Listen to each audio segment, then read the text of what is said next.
Hello, Nation. Welcome to the Haven Nation Show, your destination for all things Lock Haven Athletics. I am your host, Nicholas Severini, coming to you live from the Bear Country Studios, his basement in Avis, Pennsylvania. Ryan States is alongside me. Ryan, how are you? Doing all right. Just got off of work. Had a doorknob break at my apartment, so it's a little bit late because I was fixing that. Oh my gosh. It wasn't too bad. I went to pull the door shut, and it just pulled the knob off. So I had to jam it back on there. So that'll be something to call the bosses, or not the bosses. What do you call the Landlord? Landlord. There you go. That's the word I'm looking for. Call the landlords in the morning about that. But other than that, not bad. How are you doing, Nick? I've only broken one doorknob in my day, and there's a very hilarious moment where it happens and you just stare at it. You look Did at you it. have that moment as Yeah. well where Oh, you're yeah. just like, Oh yeah. oh, well, this That's is not not supposed good. to be there. But I'm doing good. I tell you what, we don't have a lot of time for introductions. It is Jam-packed. week one of I don't even know what you call it. It's part one of our winter previews. But before I do, we should be remiss to say we've got Jersey Shore High School football. Yes, we do. Coming this weekend as well. Jersey Shore hosting Athens. Thank you, Shamokin, for winning your football game. Yes. You might, and Dallas, I was Yeah. told, won their football game as well. Without those two, we would be driving an hour and 45 minutes. Shout to the strength of schedule and the power ratings. But I also want to shout out, oh my goodness, I just lost the video. I want to shout out a random YouTube account with just over 200 subscribers who apparently is a fan of Muncie Athletics because she recorded, I'm assuming a mom of one of the athletes, she recorded field side, a couple highlights from that Muncie game against Athens, and because of that hero posting that on YouTube, I am able to get my spot charts for Friday. No stats. Athens, they keep a close lip. There are no proper broadcasts, so I didn't think I'd be able to. But taking it back to my West Virginia high school football days, we take anything we can get. And shout out to that very kind woman for posting that because we have our spot charts for Friday now. And I was just working on that before you got here. So, you know what? Shout out to her. High school football is always fun, isn't it? It's, max preps, never updated. It feels like, there's a few teams in there that'll always get their stuff done, but for the majority of it, I know doing writing for high school baseball and softball in the spring, it is a nightmare trying to figure out rosters and all that stuff because nobody ever has anything. I can't even imagine what that's like for you having to do notes for that stuff every week because there is nothing to go off of. It's really you take what you can get, And thankfully, we're very lucky to be in an area where they use max preps a lot. Yeah. And obviously, Jersey Shore is one of them. Shout out to Jersey Shore, everyone behind the scenes doing that. Especially the Jersey Shore statistician, always getting it up early. When he's not calling me a nerd in the press box, he is hard at work. So appreciate that. But yeah, for others, sometimes you gotta get back to West Virginia days. I have gotten spot charts from the weirdest places possible. I'm sure. Including from another person's phone who pulled up to the radio station once and just be like, hey, yeah, here you go. And we looked at his phone, and that's how we got the spot chart. There you go. I guess that makes this one a lot easier. But before we get into our preview, we're going to do our annual football stuff. Yep. We're going to do it for about 20 minutes, We're I on a would time say. crunch. And then around the halfway mark, we'll get into our first preview, which is women's basketball. Now, I know this does not make sense. You're thinking, why preview a team that doesn't play for 2.5 weeks? And the answer is, I am so excited to talk about this team. I just want to discuss it. I need an excuse to discuss it. And don't worry, wrestling fans. The wrestling preview is coming next week. But anyway, let's review first Lock Haven football. It's very fascinating. First off, Lock Haven 35, Shippensburg 21. Yep. Back-to-back wins now after defeating Westchester on homecoming. They kept it buttoned up on the road and sunk the Raiders. And I don't really know how to describe this result other than it was probably the most boring win I think Lock Haven has had in some time. I don't mean that to sound like a bad thing, but it was buttoned up. They had a game plan. They executed. They got the win. It was boring in a good way. It was a 14-point win. I'm not saying the game was boring. In fact, Shippensburg had the lead at one point, of course, 14-7. But after I think the first couple of drives, Lock Haven settled, as they typically do. had a narrow lead at the half. We stole a touchdown on a fumble recovery inside of Shippensburg 10. They stole a touchdown on the punt return. 14-point win. Good day at the office. And we're going to dive further into it, including some awards that some guys won. But good day at the office, good win, good coaching, well executed. That's a W in the books, and we'll take that every day of the week. Yeah, I think when you say boring, it's not in terms of like the game is boring. It was more of in terms of the game plan was boring, and the best way possible the game plan was boring. I mean, Lock Haven, they found out what they wanted to do early on over the past the first few drives. It was just RPO to death. That was all they did. It was either a handoff or a fake pass or an RPO pass or whatever it was. That was how they moved down the field, and they moved down the field, I mean, beautifully in that game. They racked up the yards passing and on the ground. So I think when you say boring, it's more in terms of boring as in like, oh, yeah, the game was entertaining. But the play, like the execution, not even the execution, I guess. The game plan itself was boring, and boring in a very good way. I think the big thing with this is that, and we talked about it on the air, Shippensburg and off of it, Shippensburg, very good coaching staff. Yes. And it felt like what Lock Haven were trying to do was just kind of steady the waters in the first couple of quarters. Shippensburg, they were going to go into their scripted plays. You saw it in the first quarter. A lot of motion. Yep. A lot of moving around. A lot of RPOs. It was very to a T. And, it's no coincidence that, they drained a lot of clock early on. Got up 14-7. Used the tight ends really well. I think their tight end had 2 receiving touchdowns. But once you got away from the script, once the Haven managed to settle, it felt like they were in control of that game kind of the rest of the way. It was a buttoned up performance. Lock Haven were the favorites. Yep. By a pretty wide margin. Yeah. I would not wide margin, but by what was it, 5.5? 5.5 according to the blocks, but I feel like just in general, they were the favorites going in, and they didn't allow Shippensburg momentum in the second half, and they didn't allow a couple of the blowbacks, like going up for Shippensburg 14-7, getting that punt return touchdown to make it a 1-score game in the second half. They didn't allow anything to really phase them towards the end of the game. Now, this was a game that did get a little scrappy in terms of on the field, and I'll give it to you after this. I'm sorry if I'm going on a rant here, but I'm doing motions. There was a little bit of a fight there. I was just impressed by the mature performance that the Haven had. It felt like a team that came in knowing they were the favorites, knowing that if they did their job, they were going to win, and that's what they did. Yeah, and I think the big thing I took away, I mean, the offense played well. They put up 35 points, second most points they've scored all season so far. But what impressed me most was the change in the defense from the first few drives to the end of the game. Because on those first few drives, you mentioned at Shippensburg, a ton of motion. I mean, they were starting 5 guys out wide, and then they'd bring 3 into a kind of a bunch set, or they'd start in a bunch and then separate them out. Mm-hmm. They were doing, a lot of motion across the offensive line, a lot of guys or across the line of scrimmage, a lot of guys moving before the snap and at the snap. And it really got to Lock Haven. You saw it in the first few drives that Shippensburg has, where I saw in the few times, especially in the secondary, Shippensburg would shift, and they were trying to communicate something. It was the 2 safeties, Markel Morgan, and then it was Jayon Perry, the corner as well, were trying to communicate with each other, and they couldn't get on the same page before the snap went off. And I even saw a few times defensive coordinator Durasmo on the sideline, kind of walking up the sideline, trying to get the play changed. And they just never felt like they were on the same page. Shippensburg was really burning them in that first quarter on just moving the football down the field really efficiently.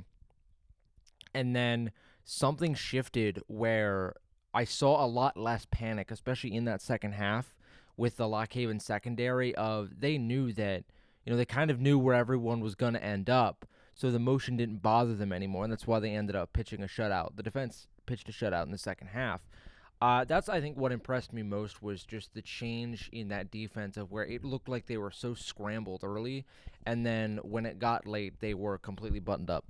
I think what makes us a great commentary duo is just the chemistry and understanding that we both have blind spots, and we feeling like, for me, when I'm doing a game, I only really pay attention to the ball and pre-snap to the offense to get the offensive step, and then when I have time, I go to the defense.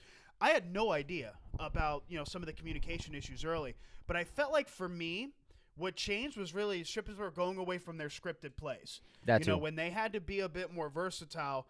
Lock Haven stayed in that steady tempo. And I think, Ryan, getting away from the scripted plays, it allowed the Haven to get a bit more communication on defense. That's at least my perspective based off of what you're saying. And I think that's a good thing. I think that's a good point because Shippensburg did use a lot less motion in the second half. They didn't get to use it as much because, again, typically how offenses work is you script the first 14 or so plays. So typically the first 2 drives of the game are completely scripted pregame. Those plays are put in Monday. Those are what you're practicing Tuesday, Wednesday, Thursday, Friday going into that Saturday game. Those are the plays that you're practicing. Once those 14 plays are up, it's kind of just the motion of the game. And I think that's really funny because you mentioned how when Shippensburg kind of got away from those scripted plays, it looked a little worse. I feel like when Lock Haven gets away from their scripted plays, it looks better. And I think that's by design. I talked to Coach Battaglia after the game, and he mentioned that they don't use their scripted plays as like, oh, we're going to use these to go score. Obviously, the goal is to score. I'm not saying, their goal is to not score. They want to use them to score, but they also want to use them to kind of probe the defense and see what's going to work. Like, they'll try a few runs up the middle, see if they're going to find anything there, some deep shots down the field. They use those first 10 or 15, whatever scripted plays to try to pick a defensive weakness, and we saw that with the offense running, I think, more RPO than I've ever seen this team run. I mean, it was every play.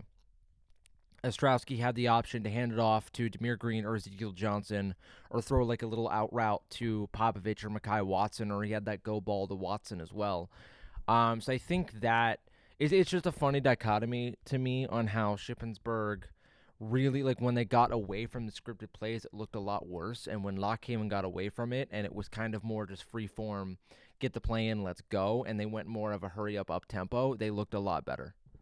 I was really trying to get this under the gun, but their first Shippensburg's first 22 plays, I think about a third of their total yards in the entire game came in their first 22 or so plays within their first 4 drives that had both of their offensive touchdowns. We don't have a lot of time to discuss it because of everything going on, but we'd be remiss to talk about some of the individual performance. Jackson Ostrowski, for the second week in a row, a Lock Haven offensive player, is given the PSAC East Offensive Player of the Week. Popovich last week, Jackson Ostrowski this week, he had his best game. Probably maybe even as a bald eagle, some would say. 26 for 36, 334 yards. 5 touchdowns, really on the mark in the second half. Found Mekhi Watson for a couple of deep balls. Of course, Jake Roberts really helped turn the tide with his big play early on. I feel like the Haven offense, and especially Ostrowski, is at his best when he's able to share the love a lot. I count 8 different receivers catching balls in the game. 4 different receivers catching 4 or more. 5 different receivers catching 3 or more. When Ostrowski is really able to spread the wealth, I feel like he's at his best. And you give credit to the Haven receivers for getting wide open. And Jake Roberts, after having no catches against Westchester, 7 catches, 116 yards, his first 100-yard receiving game as a bald eagle. Yeah, and I think the thing with Ostrowski as well is he's so much better when he's improvising in the pocket. Like, we saw that a lot against Shippensburg, where he was moving out of the pocket, rolling to his left, and kind of making those little throws on the run or stepping up and running with his legs. I think he had a carry for like 25 yards in that game. No, that was by far his best game of the season so far. He looked a lot more confident in that game, a lot more comfortable in that game, and he was given a lot of time to throw. That offensive line deserves a lot of credit as well. Ostrowski really not pressured much in that game, had a lot of time to sit, be comfortable in the pocket, and deliver the throws downfield. And he had to attempt 36 passes in the game because the Haven running attack, especially in the first half, really struggled to get going. Ezekiel Johnson did end the day with 92 yards, a lot of those coming at the end of that third and the start of the fourth quarters. They were trying to run the clock out. But I thought overall, really good game by the defense as well. They forced 2 interceptions, 3 turnovers in total, and that fumble at the end of the first quarter was kind of the momentum shifter for them. Really good day for Lock Haven. I think that is probably their best win of the year. In terms of just, I think that was the most complete they've looked. I'm even going to include that Bloomsburg game in there as well, because you take the kick return away, Shippensburg only has 14 points. Lock Haven got down early, and both those touchdowns in the first 4 drives of Shippensburg in the game too. Exactly. And once Lock Haven got going, it was kind of just never in doubt. Last note before we move on, rushing defense we talked about before the game was going to be a big factor. Shippensburg, their starting tailback Ethan Arneson did well. 12 attempts, 60 yards, averaged 5 yards a carry. The rest of the team, including their backup tailback, had a combined -7 rushing yards. So they had a -5 rushing yards. So a net total of 55 rushing yards, 2.4 yards a carry. I am getting ready to call this rushing defense elite, Ryan. I really got to say. Now, I know Ethan Arneson, especially early on, had a really good start, but especially in the second half of games, I think I'm ready to call this rushing defense elite, and it sets the catalyst to allow the secondary to make a lot of the playmaking plays that they had. Of course, the 2 interceptions loom large, but just straight up, this is a rushing defense that is one of the best in the PSAC. I can go as far as to say now. And it's really what they build their team around, is stopping the run. Of course, a lot of those negative yards as well coming from the sacks. I think they got 4 in that game. Shippensburg has really struggled with giving up sacks all year. Lock Haven, they had a lot of pressure on Shippensburg quarterback Riley Gunnels. I think brought him to the ground. I think it was 4. It's 3 or 4 times. I think it's 4. 4 times. Yeah. You got it on the money. So they did a really good job with pressuring him in the pocket, and you mentioned they completely shut down the run outside of Arneson. Arneson did have a good day, but outside of that, I think even with that, in total, they had a net rushing of 55 yards. Meanwhile, Lock Haven 153. Like, that's your big key to the game, right, is they completely stifled the Shippensburg offense, and like I said, I think got their most complete win of the year. It stinks that we only have so much time to talk about it. Hey, you want to expand it to another hour, make it a 3-hour program even? We absolutely can. Hey, why don't you give us a sponsorship? Hit up the radio station. Hit up Dave Stratton, our boss, dave.stratton2@gmail.com. We start getting paid for this. Hey, we're going to expand this thing. We could do this we have both talked about. We could do this for like 5 hours. We can do this 2 hours a day, 5 days a week. I genuinely believe we can do 10 hours worth of programming, especially this time of year. Oh, yeah. I mean, there's going to be so much to talk about. Like, you have basketball coming up, wrestling coming up, Lock Haven finishing their season football-wise, field hockey got a win yesterday, so they got their first win of the year, which is huge for them. So there is so much athletically here to talk about. I think you and I could easily do this in like a sitting of like 5 hours. Absolutely. And hey, if you think our price is expensive, trust me, it's probably a lot cheaper than you would think. But hey, hit us up. We'd love to do this more, but hey, we've got places to be and things to see here. Yes, we are both very busy. But we do have time for about 8 minutes to talk about Millersville before we preview the women's basketball season for Lock Haven, and that's what, personally, I'm very much looking forward to. You're chomping at the bit. The Marauders, not having a season to remember, I think it's fair to admit. They have lost now. Okay, let me take it back. Millersville 2 years ago started off the season 3-1 before hosting Lock Haven. Lock Haven's defense would have an interception in the red zone to allow them to win the game, a big defensive play. Since then, since that Lock Haven loss, they have lost 25 of their last 26 games. Wow. Their head coach has been fired. Interim head coach Brian Ferguson has been the head coach since the first week of this month. Former assistant coach with the Rain Fire of NFL Europe. Also on the coaching staff of the Arena Football Leagues is Jacksonville Sharks. Was an offensive coordinator on a couple of stints with this Millersville team. Offensive-minded interim head coach. Defensive coordinator is in his first year. I mean, I'll say like I say against Shippensburg, this is a game Lock Haven is expected to win. But when you're in the PSAC, no such thing as an easy week. I'm sure Edinburgh on the last game of last season thought this would be an easy game and Millersville would win by 2 or I think 3. It was one possession game. If you don't play at your Saturday's best, you're always in contention to lose, and that includes Millersville, who have athletes on both sides of the field. This is not – I don't want to get on a rant here, but this is the PSAC. This is the Big 12 of the Division II world. Maybe some call the SEC. I'll say the Big 12. You got to be at your best if you want to beat a team. And it's another game where they have to be at their best. Anybody can beat anybody in this conference, and we've seen that this year. Again, I go back to Gannon. They beat Slippery Rock. Gannon hasn't won a game since then. They're 1-7, I think, now, and their one win is Slippery Rock, who was ranked number 4th in the country at the time. At the time, so top 5. This conference is insane. But I want to look at some of because now that we're deeper into the season, we do have some matchups that both teams have played against similar opponents. Millersville, we have 3, Are you actually. a big similar opponents guy? Yes and no. I think it does give you some context, but it is different team to team. But the big one for me is Glenville State. Right, Lock Haven, they start the year with Glenville State. It's at home with tonight's game. They get a gutsy 16-13 win. Millersville played Glenville State the next week. Millersville lost that game 28-44. Then we have got their get back. First win of the season for the Pioneers at that time. IUP the week after. And then this was the week after, again, the week after Lock Haven. So Lock Haven plays IUP. IUP then went to play Millersville the next week. Millersville lost 70-24 after Lock Haven lost, 42-10? I think was 42-7, I think it was. Was it 42-7? Yeah, they only got one score. Yeah. Westchester. Lock Haven ended up beating Westchester later in the year. Millersville, that game ended 38-7. Shippensburg, Millersville lost 41-28. But this is a Millersville team coming off their best game of the season. They played Bloomsburg at home last week, and they ended up losing 37-21. But that was a game that at multiple points throughout that game, Millersville had the lead in. So it is one where, Nick, are you going to pull up the I want your live reaction to this number because it is insane. Before we do, I want to do a little bit more Yeah. preview with Yeah, Millersville as a team. The thing they do best, according to the team stats, is pass the ball. Fourth best passing offense in the PSAC, better than Lock Haven. Yep. Of course, Lock Haven had the slow start, but still.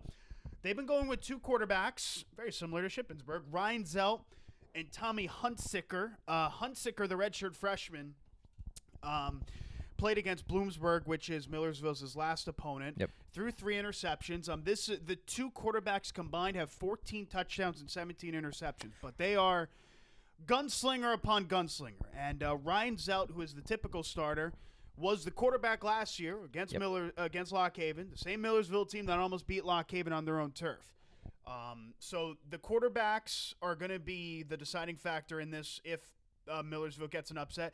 J.Q. Brown is probably their best, 22 catches, and he's also a tailback, 39 attempts. He has a rushing touchdown.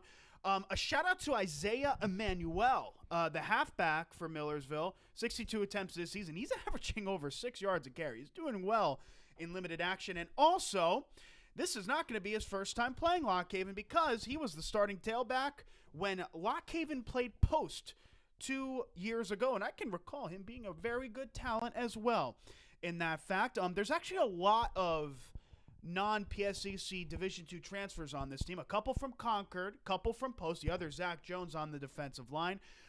Defensively, I would say their strongest suit is their middle linebackers. Those are the most experienced members of this team. Redshirt senior Ryan Armand, redshirt sophomore Bryce Butler. Both have over 125 career tackles, so the middle linebackers are going to be a real key in this game for the Marauders. I'm running through this quickly, obviously, because we got things to do. They also have a really good special teams unit. Trent McDowell is their kicker, punter, and kickoff man. McDowell's only missed 1 PAT this season. He's 23 for 24 on extra points, and he's averaging over 40 yards a punt. So he is going to be good on the special teams. Defensively for the Marauders, you want to look out for the linebacking core, specifically the middle linebackers. Overall, a very young team, as mentioned, with a lot of transfers coming in and out. And finally, the defensive side of the ball, the offensive, rather. Sorry, the ball, pardon me. Also pretty young. Watch out for the quarterback tangent, whoever it's going to be. For Lock Haven's perspective, I'm going through this quickly, of course, Ryan, but I'll have you close this out before we have our prediction. Lock Haven, I think this comes down to the secondary. I am ready now to say that this defensive rush for the Haven is elite. It comes down to the secondary to make sure one of the more passing-heavy offenses in the PSAC gets mitigated. And that's the big thing for this game, I think, for Lock Haven, is they have to take the football away when Millersville gives them the chances. Because Millersville is going to give you 3 or 4 chances a game to take the football away. You need to convert on those chances. If you can keep ahead of the turnover ratio, if you win that turnover battle 2-0 or 3-1 or something along those lines, that's a really good key to win the game. For Lock Haven, I think it should be a run-heavy scheme, a run-heavy offense for them. Try to run out as much clock as possible. Keep the ball on the ground, keep it out of harm's way, and just allow your defense to win you the game. I think that's a way you beat Millersville. Now, there will be some opportunities to throw over the top that I'm sure Lock Haven will try and take advantage of, but I think this is a game where, because I want to go back to last year. You remember Lock Haven plays Millersville last year. They got down 14-0 early in that. I think they were trailing at halftime of that game and came back to one. If I'm not mistaken off the top of my head, it was like 31-35. It was something along those lines of a very high-scoring game that Lock Haven had to come back and beat Millersville at home. I think Millersville missed a field goal that would have tied the game, too, in that game. So this is not going to be an easy game for them. This is the first time in the same season, Lock Haven, if they win this game, it will be the first time in the same season that Lock Haven has won 3 games in a row since that magical year of 1981. I said it on Twitter. It's also, coincidentally, the last time Lock Haven won 6 or more games in a season was 1981. Now, Lock Haven did win 3 games in a row from the end of last year to the start of this year because they finished last year with 2 games. Same season, 3 games in a row. Same season, 3 games in a row is that year of 1981. So they have an opportunity to do something that's not been done in a half century. And this Millersville team, they're not going to come out. It's not going to be an easy game by any means, especially with a new coach. It can sometimes light a fire under a team that they get an upset win like this. But Lock Haven will have to be careful, but I think winning the turnover battle is how they're going to win the game. One extra note about that 3 games in a row. Yeah. At least one of those 3 wins were against a team that do not have a football program. I know for a fact one of those wins was against Mansfield, and I think Cheney might be a different win, but I could be wrong about that, so don't quote me on that. Okay, prediction, I was correct. I wanted to be sure I got it right. 13.5 points is the spread. The largest, shout out to PA. By the way, this is D2 Football's blog that makes the spreads. I, this season, am a pretty solid 6-2 against the spread. You are 7-1 against the spread. We are both a perfect 8-0 when predicting Lock Haven football games this season. So, Lock Haven 42, Millersville 14. The Bald Eagles win and cover. I think this is a good football team that Lock Haven has. But they say good teams win, great teams cover. If they want to prove that they are a great team and a team capable of finishing over 500 in the PSAC, they need to win and cover this game. I want a pretty comfortable win, just like they had against Shippensburg, but maybe a little bit more comfortable based off of the growing pains Millersville has had. I think I'm going to agree with you that I think they win and cover. And 13.5, by the way, is crazy. I don't think I've ever seen a score differential on that website be that high. I mean, that's crazy because Millersville's at home. So that is another 3 at about 3 points. 16.5. So they're projecting Lock Haven to win by more than 3 possessions. They're expecting a 3-possession win. I will also say that Lock Haven wins big. I'll say more in the terms of 35-10. I think the Millersville will get an early touchdown, and then Lock Haven will kind of just do what they did against Shippensburg and cruise the rest. And I think the reason why we have so similar records picking against the spread, I don't know the last time you and I have disagreed. I think I don't know the last time you and I have said that Lock Haven will win, but we've disagreed if they'd cover or not. I think since the beginning of the year, you and I have been kind of lock and key. The only difference I think was you are perfect this season, right? Or have you gotten one wrong? No, I got Glenville State wrong because we both picked them to win by more than 3. I'm pretty sure East Stroudsburg was the contingency. Yes, I knew think there so. was one. Yeah, I think so because I think I predicted that to be a close game. But anyway, I think that Lock Haven, like I said, gonna have to run the football, gonna have to take the ball away. We'll get into women's basketball here, but I think it's a game that they can comfortably win and cover and get that 3-game win streak. All right, the next 10 seconds are for my boss, Dave Stratton. Dave, I understand that this is a radio program first, and to make this 49 minutes. We've been creeping up to about 51 minutes for every show, though. We've been getting a little, yeah. This is going to be longer than 51 minutes because this team and what this program means for this school deserves a respected amount of time covering. Hours. This women's basketball team deserves hours. We are not giving what Jennifer Smith and Zach Smith deserves, but I will say that we will do our best. Yeah, so we'll give a clean break. Football is over now. We're going into women's basketball stuff. Yeah. Yes, this is women's basketball time. I want to start with the story ride. When I first got hired by the Bear, I was asked to do field hockey in the fall, lacrosse in the spring, and if I'm lucky, maybe I can get a little bit of wrestling. Yeah. I guess I was impressed so much with field hockey and some things move around where I was lucky enough to do basketball. The first ever basketball game I did was a Lock Haven women's basketball game. Yep. And the team was that year. The team was about average. They snuck their way into the postseason late. Brooke Lawyer was the real star of that team with Taylor Lighty, probably the 2 studs that stood up. But there were 2 freshmen that definitely came to mind early on. One was a defensive-minded 6-woman guard, pardon me. The other, actually, I think I remember starting and was kind of a rebounder that, focused on rebounding. And 3 years later, those 2 women are responsible for some of the most fun and exciting broadcasts I've ever done.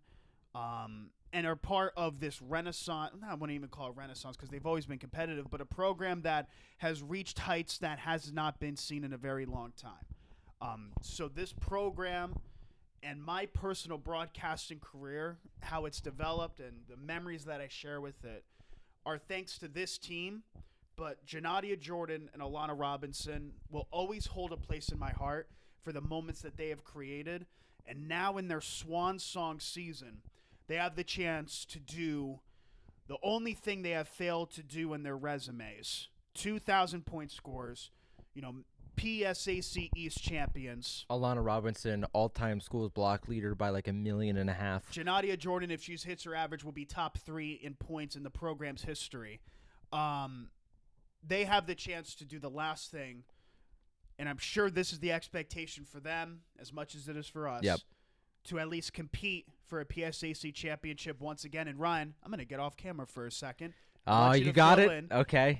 Fill in for a second, please. I know what you're going to grab. Talk about the legacy, because this is where I think this starts with, is Janadia and Alana and the quest to hit the apex of the PSAC once again. Making the championship 2 years ago against Gannon, defeating Cal to do it, making the semifinals last year before being down by Edinburgh. They have lost in the playoffs to the winner of the championship in now back-to-back years.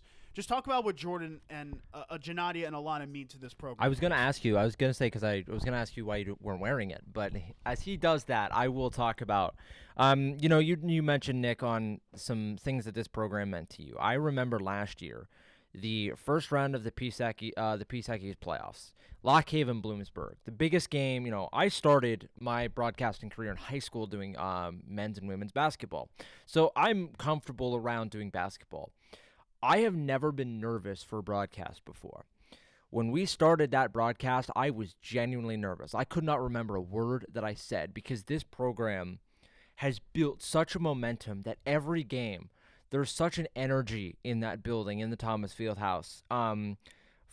Women's basketball is largely considered a not entertaining sport. I think that's a bunch of crap, but Losers think that. Exactly, losers think that. But that is a stereotype around women's basketball as a whole. I think if there's ever been a program that has debunked that, it's this women's basketball team. This is such a fun team to watch. You mentioned Janadia Jordan and Alana Robinson coming into their senior seasons. Those two are the catalyst of this team, and they have been for a few years. And they are hoping to be, Nick, the Beasts of the East this season. I'm wearing – shout out to Owen Lukens, by the way. Yes, big shout out. By the way, he did not – I don't think I told you this. He did not get this from me. He took it out of his closet. No, you mentioned it was his. Yeah. He gave it to me. Thank you very much, Owen Lukens. You're incredible at what you do, and you're an even better person. But anyway, yes, wearing my regular season champion shirt from 2 years ago. It's Owen. I feel like it's not mine, but it is mine. I was going to ask you why you weren't wearing it, because I remember we talked in the car about you were going to wear it, and I noticed you didn't have it on. But hey, do the showmanship, right? Anyway, but I will say this, and this tells you how important this season is. Kira Bachman is still with this team. She is an assistant coach and cool. Director of skill development. She's actually in the picture, so shout out to Kira. Shout out. But I think this transitions into what I think is going to be the real key for this season, Ryan. Yep. A PSAC East that's in transition. Kutztown is probably going to be their biggest threat. Bloomsburg were a threat, of course, last season as well, but I digress. What this team has had in the last few years I've been doing it is an out-and-out playmaker. Taylor Lighty a few years ago for a couple of years was that. Then Kira Bachman, a transfer out of IUP, was that for most of last season before transitioning into a two-guard. I think that how high this team can go will determine on what the playmaking is going to be, because you have Kira Bachman, IUP transfer, who used her last year of eligibility, bald eagle through and through with that program, the way she played, and now on paper a hole for who is going to be the lead point guard. And even in a positionless game, I'm one of those that believe that this is still the point guard position is still very much key. In terms of who the options are to replace, Janadia Jordan played the point for a lot of the end of last season. In addition, you've got Sydney Lear, who was almost a sixth woman off the bench. You have Jenna Pozzoli, who's only featured in a handful of games. And you have Georgian Court transfer Julia Wesper. Now, Wesper started a majority of games for Georgian Court. She was a point guard, didn't really shoot much. I don't have the notes in front of me, but was more the playmaker. For my opinion, Ryan, I think what you need to do, in my opinion, by the way, this is the time I don't know anything. We don't know Yes. anything about what they're going to do. This is just my personal opinion from the outside looking at. I know I'm the play-by-play guy. I promise I know nothing. I don't want to know anything. I don't want to be trusted with that. But anyway, There are no inside sources here. No This inside is sources. Two guys guessing. I think Janadia at the 1 is going to be the key here. Now, I thought about, like, Julia Wesper is definitely going to get nods, I think. And definitely, I don't know if it's starting or off the bench. I think Wesper deserves a shot at it. Yeah.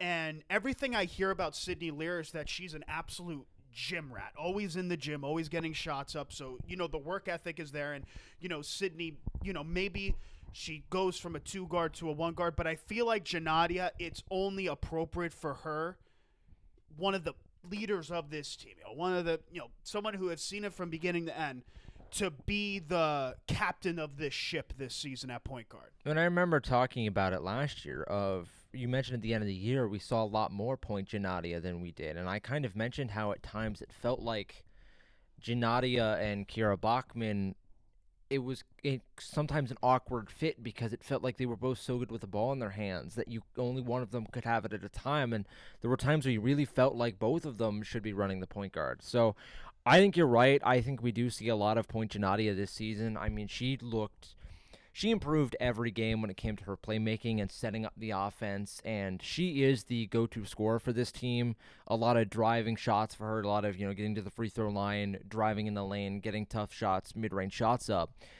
I think you see her be the point guard, at least for the start of the season. If maybe things don't work out, I think you do see them turn to somebody like Julia Wesper or Jenna Pizzoli or even Sydney Lear at that point guard spot, and maybe you shift Janadia back to the 2 guard where she was for a vast majority of her career. But I think you see her be the point guard at Lear, Janadia to be the starting point guard for at least the start of the season, because I think if this team wants to reach the heights that it can, and the heights that it can are winning the PSAC this year, I think the best lineup this team has is having Janadia at the 1. I think with the way that Jen Smith organizes her teams, it's basically a 3 guard, 2 forward lineup. I think Yes. that's fair to say. Yeah. 3, almost like a point guard, 2 wings, or I wouldn't call it that, but like 2 half blocks and then 2 forwards. So you look for the other 2 starters, and that leads to the other senior who graduated, which I think is going to be a very underrated piece that the Haven need to replace. Because while she didn't stuff the stat sheet, I thought that Olivia Smith was a real glue on the team. Didn't make a lot of mistakes. Managed to transition the ball well. So they're going to need another pass-minded player on the ball, someone with experience. If you're going to have another shooter out on the floor, which could be a freshman, could be, as we mentioned, Lear, I feel like that's going to be the role that Nufi Namale has to play. Yeah. I recall Nufi, the one game that I went to that I didn't commentate, do very well in terms of playmaking against Bloomsburg. Yep. And I think having her fill in that Olivia Smith role, I feel like it's a bit of a plug and play for that. Nufi coming off of the bench last season, only averaged 3.5 points a game, a rebound a game. Could also spread the floor, which I think is going to be very key for this team, a team that struggled with 3-point shooting at times. I think Nufi at the 3, knowing that you're able to extend the range, give time for the forwards to cook, which we'll talk about next, that's going to be a real key for this team. I think Nufi will fill in that glue role that Olivia Smith had last season. I think also Nufi, really good defender as well. Like, I remember Nufi was a hounding defender at times, and I think that's really going to be what this team's identity is this year. I don't know if this is going to be one of the higher scoring offenses in the PSAC basketball-wise. I tell you what, this might be the best defense in the PSAC this year. This team, I think, is going to be able to face guard you, lock you up, and I think that's how they're going to win a lot of games, get a lot of steals, get scoring in transition. I think is how they're going to find most of their points. I agree. I think Nufi is going to be a big key to this team this year. Also, shout out Nufi, like such a genuine gem of a person. She works with the athletic department over the spring when it's not basketball season, or over the fall when it's not basketball season. Gem of a person. She's from France.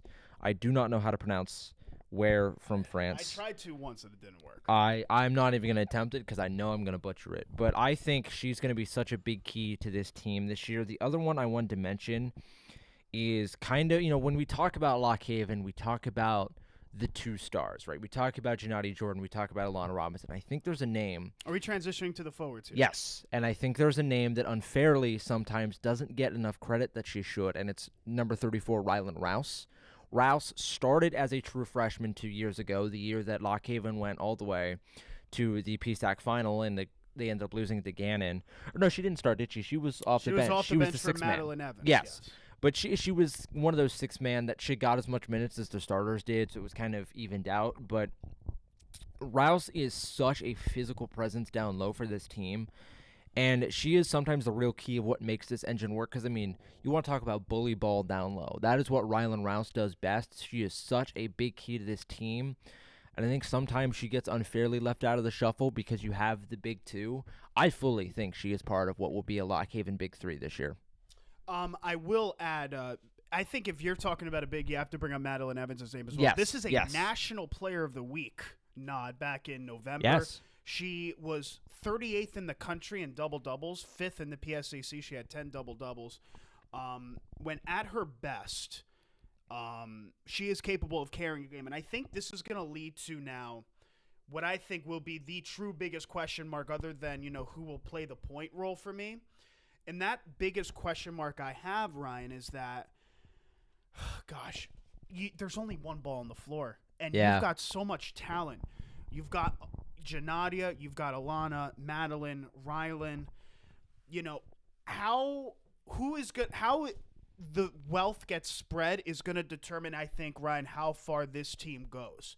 Because you've got so many, okay, this is going to be cringe. You got so many alphas on the floor at one point that demand respect and demand the attention and demand the rock. It's going to be a big key here for me, Ryan, how the wealth gets distributed. And that teamwork and that chemistry is, I think, going to be what increases or decreases their ceiling. When I think it's kind of a expectations thing, right? It's who do you expect to be the leader of this team? Obviously, going into the year, Gennady Jordan is the one who's expected to be like the highest scorer, the biggest impact player.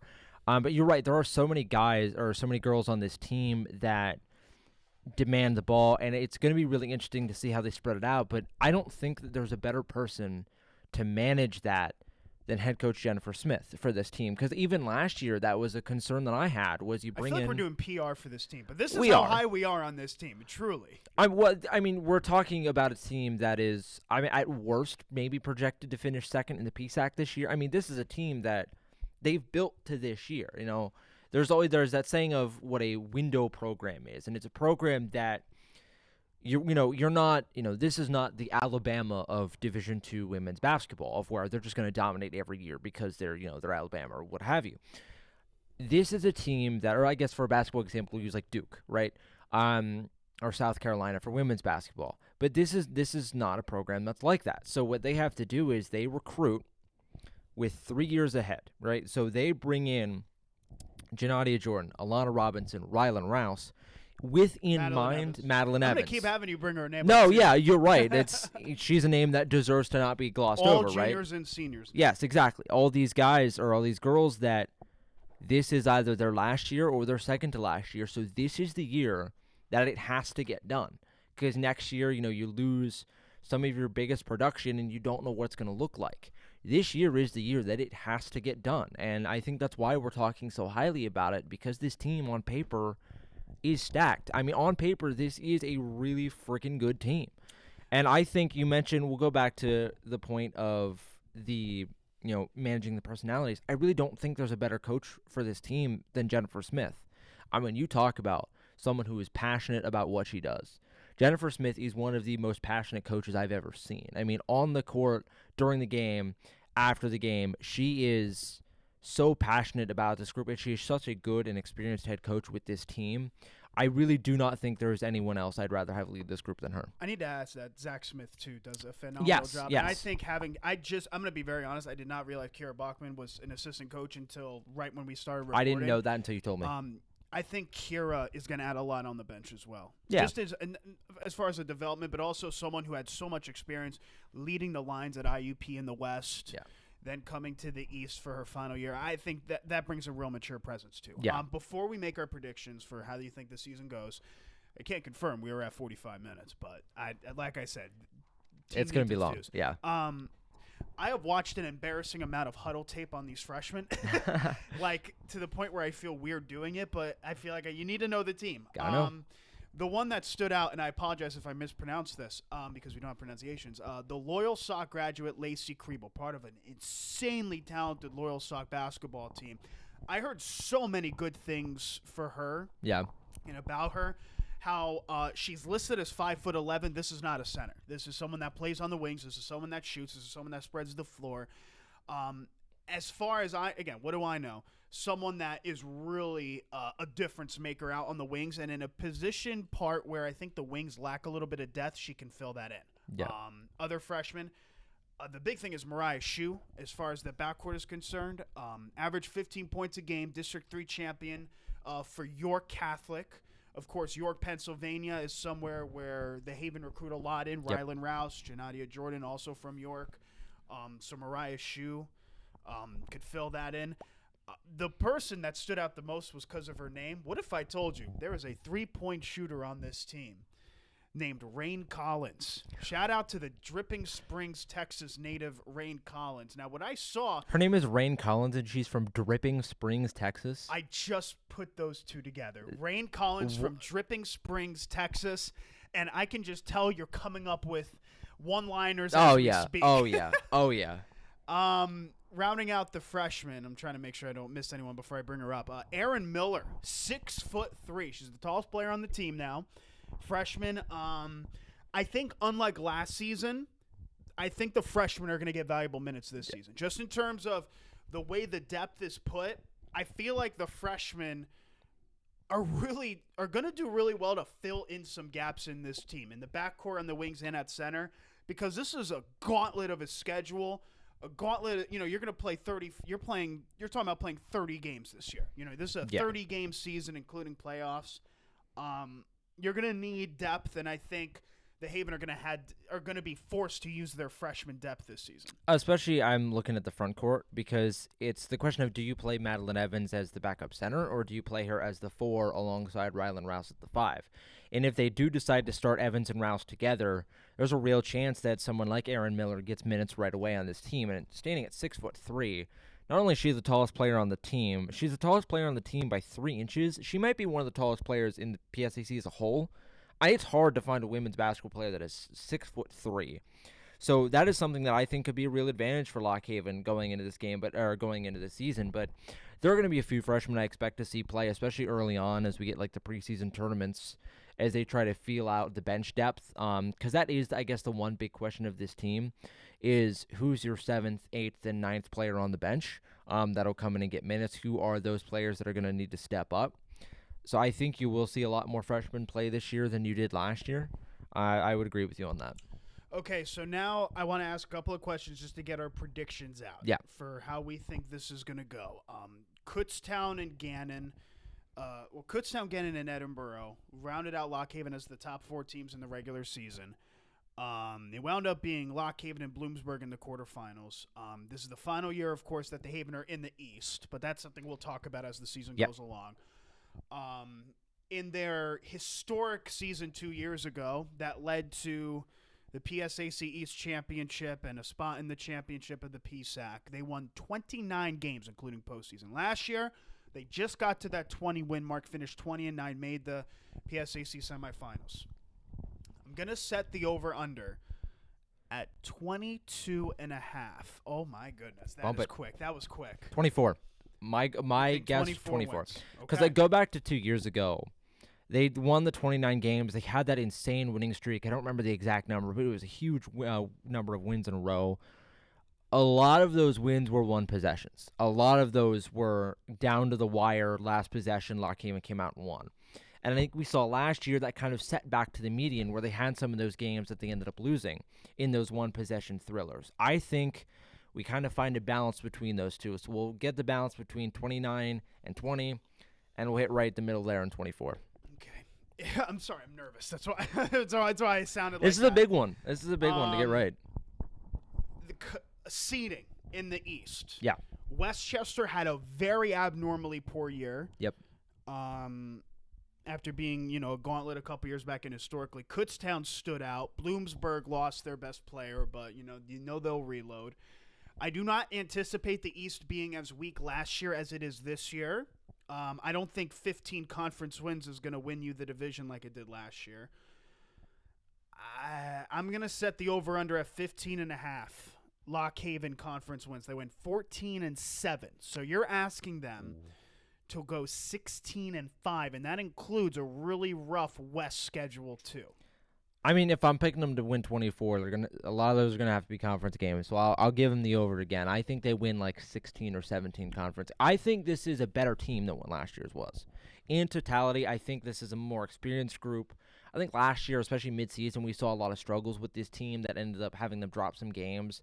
I don't expect to see those again this year. So I'll say the over again. I think it's like 17 conference wins. And the final question. They made the PSAC championship game 2 years ago, defeating Cal, a game I'll never forget. Yep. They defeated Bloom in the quarterfinals to make the PSAC semifinals. A game I will never forget. Do they make the PSAC championship this year? And second question, do they make the NCAA tournament this year for what would be the third straight year? I think this has to be the team that makes the PSAC final again. I mean, this is the year they built. 2 years ago, they were early. They were not projected to finish that high. They were ahead of schedule. Last year, they fell back to earth a little bit, but they still ended up losing a hard-fought game to the team that won the PSAC, and then in the NCAA playoffs, ended up facing that team again in Edinburgh. This has to be the year they make it back. I think if they're playing for the PSAC final, they will be in the NCAA tournament. So I say they at least make the final. I'm not ready to say they're going to win it yet. I have to see how they play before confidently saying that. I think this team at least makes the final, and they will make the NCAA tournament. But what about you? I've given my predictions. What do you think? I don't want to predict, and I'm not going to. Is it okay if I don't? No, it's a bit of a cop-out. It's weird. It is a cop-out. Absolutely is. And the reason why I'm copping out like this is because I'm not a homer when I broadcast. Yeah. Not for any sport. No, to the point where some people think I root for the other team when I do it. Shout out to Delaware Valley. Yeah. So I still don't know if they were talking about you or me in that case. They were definitely talking about both of us. But anyway, gosh, I shouldn't have said that. My bad. You can edit it out. I won't. I'm gonna be a homer. I'm a homer for this team. I'm gonna be very straight. Oh yeah. I love basketball. Yeah. And when you have a team with this high expectations, I mean, I'm nervous. I'm genuinely really nervous. But I will say this. This team could go 30-0. Whatever. This team could go 0-30. The memories that these athletes and these coaches and this era that have had, I owe everything to it. Oh, yeah. And I genuinely care so much about the athletes. I genuinely do. I feel like, what's it called? Like when you watch a Twitch streamer and you feel like it's like a. You feel like you're a part of it. Yeah. Yeah, it stinks, and I hate oh God, I don't even want to say that, but because I barely said 3 words out of an interview to any of these people, but the impact that's had on me and how I broadcasted, because of them, I have opportunities elsewhere this year too. Yeah. Because and I owe so much to this program, and I guess just thank you. I don't know what else to say, but other than just thank you for all that you've given, and I hope that. As a broadcaster, I love what I do because I want to give the athletes the credit they deserve, give them the opportunity, give them the spotlight that they deserve for all the work they put in. And my goal this year is to spotlight, like I've done previous years, all the work that this group has done because they have done an irreplaceable amount of work for this program and, just in general. That's basically what I got. And I hope that was discernible because that was kind of me talking off the cuff a little bit. And this team deserves it. But also, I'll add this as well. Basketball at Lock Haven is the only reason we're sitting here doing this right now. Because that's how I met you, was I started doing broadcasting for the out-of-conference games for basketball, asked to do the conference games, and they said, we got this great guy doing it already. And that's how I ended up meeting you, and then I hopped on a few broadcasts, and then we kind of went on from there. So I don't remember if our first broadcast was women's or men's basketball, but the reason you and I are sitting here doing this right now is it all started with basketball. So this whole podcast, everything that we've done here started with basketball, and I'm hoping that we can bookend it. Obviously not saying that's going to be the end of us working together, but can kind of bookend this era of Lock Haven, especially on the women's side, Lock Haven women's basketball, of hoisting that PSAC trophy. They got a taste of it 2 years ago. This has got to be the year they go get it done, and I think it's going to be. Thank you again. Yeah. Thank you again to this program.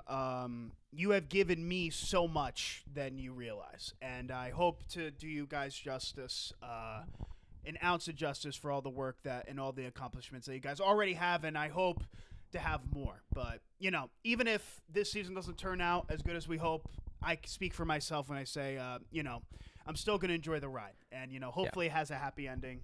Either way, though, we won't look back in anger. That's for sure. Season starts. To quote Oasis. First game at Thomas Fieldhouse, November 19th. I'll be ready for it. They have the preseason tournament. They will go November 14th and 15th. It's hosted by Concord. They will match up against Fairmont State and then Concord, which I think are the two teams they hosted last year in that tournament. And then November 19th starts the season, taking on Davis and Elkins at the Thomas Fieldhouse, November 19th, a Wednesday at 6 p.m. If you have, if you're listening to this and you've considered going to a basketball game, I'm telling you right now, the atmosphere in Thomas Fieldhouse for both men's and women's, but especially I think this season for women's basketball, is one of the best sports environments I've ever been in. I am biased saying this, I know, but it is genuinely such a fun team to watch. They deserve to be watched. This is a team that is getting ready to go on a run that I think you and I are both expecting to be a very lengthy run this season. This is a team that deserves your attention. This is a team that deserves respect. So show out November 19th. Again, at 6 o'clock versus Davis and Elkins. Pack the field house. We always talk for football, pack the jack. This is the time where you go and pack the field house. All right, we're 8 minutes over. I'm going to wrap this up. Wrestling preview next week. This Friday, Jersey Shore football against Athens, postseason football. Saturday, we're going to the Ville the next day, probably after some Halloween festivities, so, don't judge us by that call. And then, hey, Sunday, field hockey, fresh off of their first win of the season, trying to make it 2 in a row against Mercyhurst. So a very busy schedule for us this weekend. We appreciate you for tuning in. Wrestling preview next week. For Ryan States, I'm Nicholas Severin. You've been tuning in to the Haven Nation Show.